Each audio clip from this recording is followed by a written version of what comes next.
Hello दोस्तों। स्वागत है आपका हमारे यूट्यूब चैनल कॉमिक फैन पर।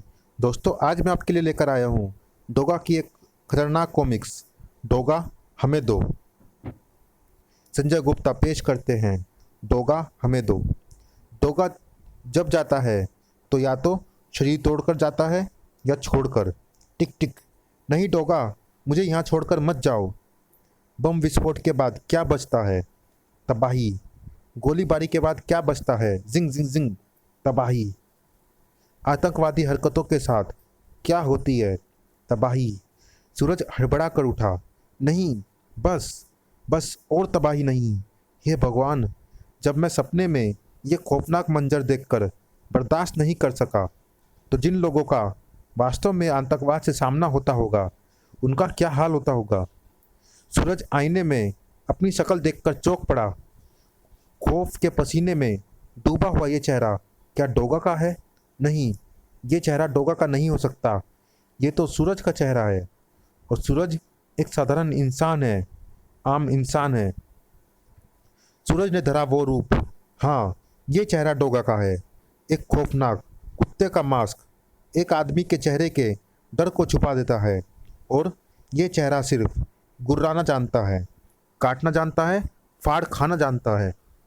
वहशत और दरिंदगी से भरा ये चेहरा डोगा का है। लेकिन आज कहाँ गई इस चेहरे की दरिंदगी?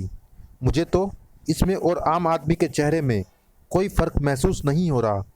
आज इसके चेहरे पर भी मुझे लाचारी, मजबूरी, कसमसाहट, झुंझलाहट, आशंका और खौफ के अनगिनत भाव दिखाई पड़ रहे हैं, क्योंकि डोगा भी आतंकवाद की जड़ें नहीं खोद सका, जिनकी जड़ें सरहदों के उस पार पाकिस्तान में हैं।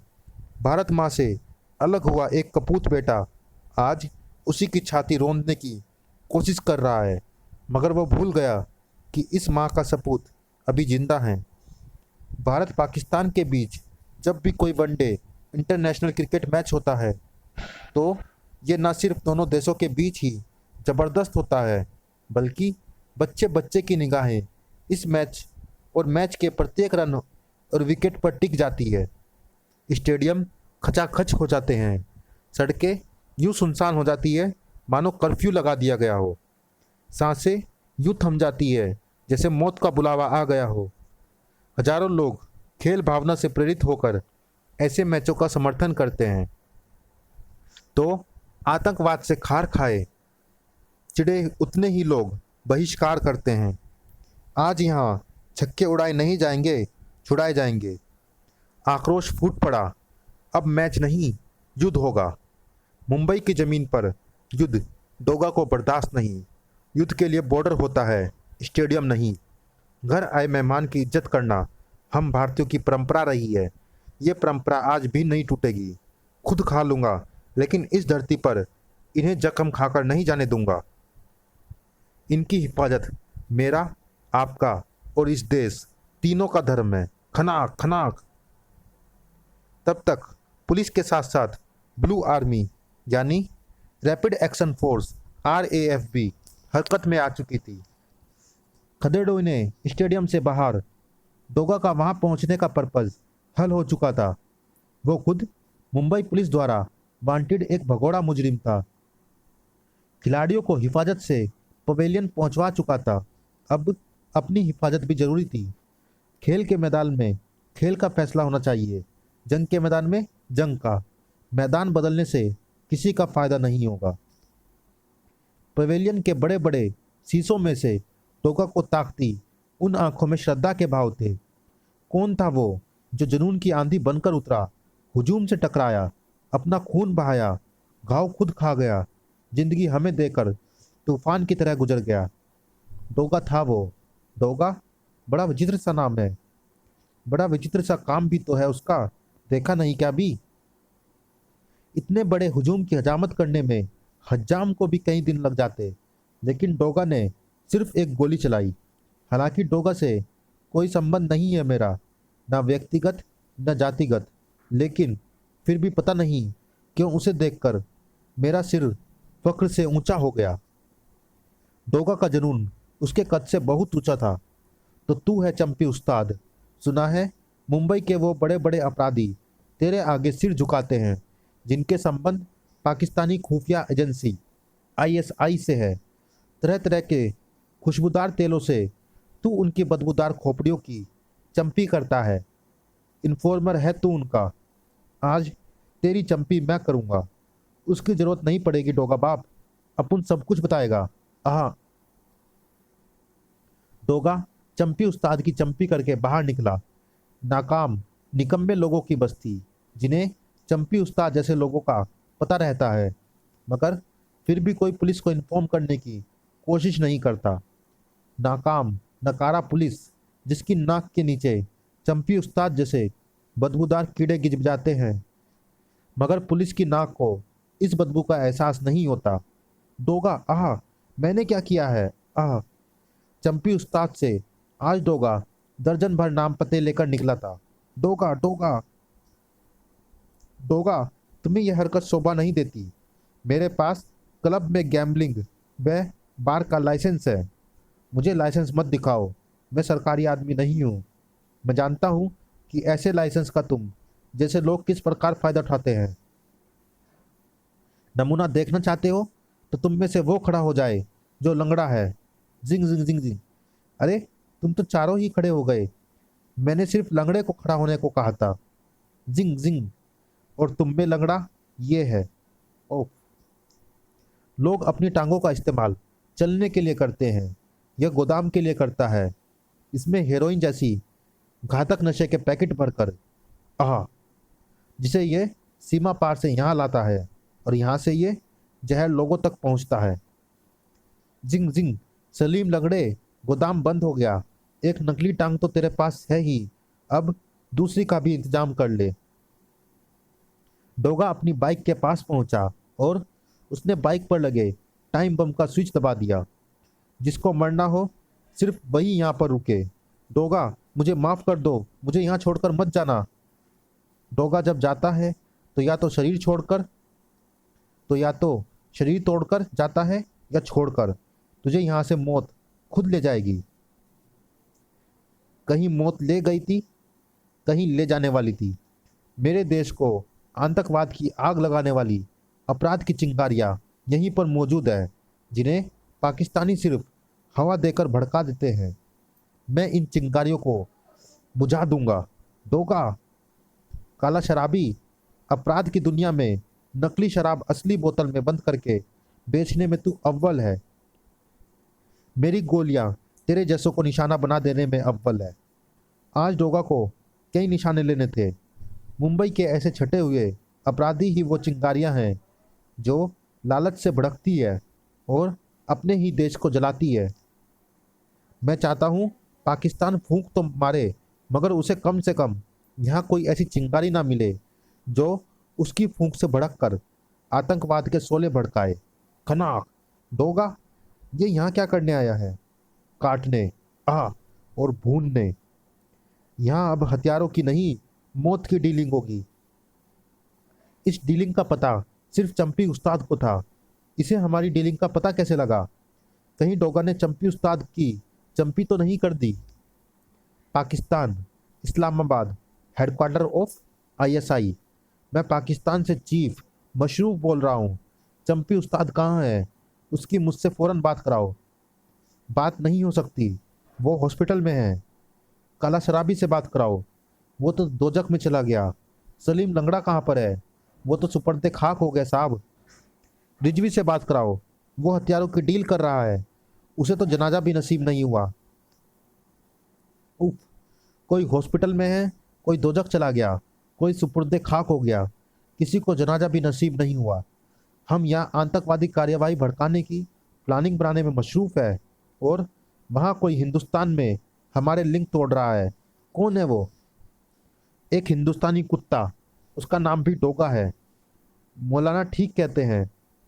हिंदुस्तान में जगह जगह आतंकवाद की आग भड़काने के लिए सिर्फ हमारे भाड़े के टट्टू काफ़ी नहीं है।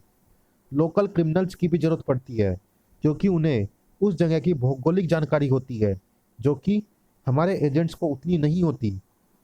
हमारे एजेंट्स और मिशन कश्मीर की कामयाबी इन्हीं क्रिमिनल्स के बलबूते पर ही संभव है, जिन्हें डोगा नाम का वो हिंदुस्तानी कुत्ता एक एक करके ख़त्म कर रहा है। अभी वो उनको ढूंढ ढूंढ कर मार रहा है, कल को हमारे एजेंट्स के पीछे लग जाएगा। तो फिर मसरूफ साहब क्या किया जाए? हाँ, इसलिए ही तो ये मीटिंग बुलाई है। सबसे बड़ी मुसीबत तो ये है कि हम उसे ख़त्म करने का आदेश भी दें तो हमारे एजेंट्स उसे ढूंढे कहाँ? वो तो कुत्ते का मास्क लगाकर फिरता है। वो कुत्ता है, कुत्ते की मौत ही मरना चाहिए। मगर मसरूफ साहब कैसे? डोगा का सिर कुचलने के लिए हमें मुंबई में अपनी जिहादी गतिविधियां तेज करनी होगी। फिलहाल अपना सारा ध्यान मुंबई पर लगाना होगा। मगर ध्यान रहे, जहाँ भी ऐसी कोई कार्यवाही हो वहाँ ऐसा कोई ना कोई समझदारी भरा क्लू जरूर मिलना चाहिए, जिससे ये लगे कि उस हरकत में डोगा का हाथ है। समझदारी भरे से मतलब ये अब्बास अली, कि ये नहीं लगना चाहिए कि क्लू प्लांट किया गया है। बाकी आगे समझाऊंगा। फिलहाल इतना तो करवाओ। क्या है ये, मैं तुम लोगों को समझा देता हूँ। मुंबई की भीड़ भीड़ भरी सड़क पर एक कुत्ता भी जबरदस्त सनसनी मचा सकता है। इसके शरीर पर यह बम जैसा क्या बंधा है? ये तो बम है, घड़ी भी लगी है। ये टाइम बम है, डॉग बम। हमें कुत्ते की मौत मारने के लिए। कुत्ते को देखते रहेंगे तो जरूर मरेंगे। भागो। टाइम बम की घड़ी में मिनटों का नहीं, सेकंडों का टाइम भरा गया था। डोगा की मुंबई में एक कुत्ते ने कई निर्दोष लोगों को कुत्तों की मौत मार डाला था। इस्लामाबाद तक गूंजी थी उस धमाके की गूंज। चीफ मशरूफ साहब, मुंबई में हमारा एजेंट उमर हसन ये पूछना चाहता है कि क्या वो इस बम विस्फोट की जिम्मेदारी ले ले। नहीं, ऐसी बेवकूफ़ी वो ना करे। मैंने उसे ऐसा करने को नहीं बोला। उमर हसन को आवश्यक निर्देश देने के बाद अब्बास अली ने फ़ोन डिस्कनेक्ट कर दिया। तो फिर हम हिंदुस्तान की सरकार को बताएंगे कैसे कि ये काम हमारा है? उसे पता कैसे चलेगा कि ये हमारी कश्मीर आज़ादी का संघर्ष है? बताएंगे मौलाना, बताएंगे। अभी तो लाहौर से गाड़ी छूटी है, हिंदुस्तान तक जानी है। बीच में कई स्टेशन आने हैं, तब जाकर वो हिंदुस्तान पहुंचेगी। मुझे ये बताओ, अब्बास की पाकिस्तानी क्रिकेट कंट्रोल बोर्ड ने मैच कैंसिल होने के बाद क्या फैसला किया है? हमारी टीम वापस लौट रही है। ओहो, टीम के साथ सैफ के दिलो दिमाग में छपी डोगा की तस्वीर भी पाकिस्तान पहुंच रही थी। नाम विचित्र, काम विचित्र। जब से विमान में बैठा है इसी तस्वीर को देखे जा रहा है। क्या देख रहा है इसमें? देशभक्ति का जज्बा, इंसानियत का जज्बा, हौसले का जज्बा। तुम नहीं समझोगे। मगर सूरज समझ गया था कि आतंकवाद के नाखून से खुरेचा हुआ ये एक और जख्म था उसकी छाती पर। डोग बम से मची मुंबई की सड़क पर तबाही, 6 मरे, 25 घायल। विस्फोट की जिम्मेदारी अभी तक किसी आतंकवादी ग्रुप ने नहीं ली। जिम्मेदारी लेने या न लेने से अब उन लोगों को लौटाया नहीं जा सकता जो आज चिताओं में फूके या कब्रों में दफनाए जा रहे हैं। शोक व गम के इस माहौल में उन लोगों का अंतिम संस्कार किया जा रहा है जो बम हादसे में मारे गए, पीछे बेसहारा छूट गए। इन लोगों की आंखों में दर्द और आंसुओं के साथ ही ये प्रश्न भी है कि कब रुकेगा ये कत्लेआम। रुकेगा, बहुत जल्दी रुकेगा। उसे रुकना होगा। फिलहाल कुछ नहीं रुक रहा था। उस कार की तरह सब कुछ दौड़ रहा था। आह आह, ज्यादा तेज व आनन फानन में दौड़ती कारें नियंत्रित नहीं होती। उम्फ। पुलिस ने रेड अलर्ट किया। वो वो वो वो इंस्पेक्टर सूर्य को उस खूनी आतंकवादी घटना में प्रयुक्त कार एक खुले मैनहोल के पास खड़ी मिली। उसे घेरे में ले लो, उसमें कोई बम हो सकता है। जैमर डिवाइस का प्रयोग करो ताकि बम की सक्रियता को जाम किया जा सके। सर, कार में कोई नहीं है। कार की सीट पर मिले ये खोल उन गोलियों के हैं जो कार में मौजूद शायद एक ही आतंकवादी ने लोगों की भीड़ पर चलाई है। सर ये देखिए, मैनहोल के किनारे पर खून के निशान। क्या वो आतंकवादी इसी रास्ते से फरार हुआ होगा सर? टॉर्च लाओ। इंस्पेक्टर सूर्य ने टॉर्च की रोशनी से गटर की गहराई नापी। सीवर जाम है। कोई ऐसा प्राणी ही इस रास्ते से आ सकता है जो कीचड़ में तैर सकने की क्षमता रखता हो। सर कीचड़ में? हाँ, इसका मतलब समझते हो? इसका मतलब है कि वो आतंकवादी जो भी था इस रास्ते से नहीं भागा है। तो फिर सर ये खून क्या कहानी कह रहा है? उसने सीवर किस लिए खोला? ये सब बातें फिलहाल तो मैं भी नहीं बता सकता। इस खून का सैंपल फोरेंसिक लैब में भेजो। Okay sir. डोग बॉम्ब के बाद अब ये आतंकवादी घटना जिसमें कार गटर के पास मिली, मैनहोल के मुहाने पर खून, ये बातें नॉर्मल है या इन बातों में कोई रहस्य है? अगर रहस्य है तो कोई बहुत बड़ा। चलिए दोस्तों, इस भाग में इतना ही। ये कॉमिक्स जारी है अगले भाग में भी। मिलते हैं इसी कॉमिक्स के अगले भाग में। तब तक के लिए धन्यवाद।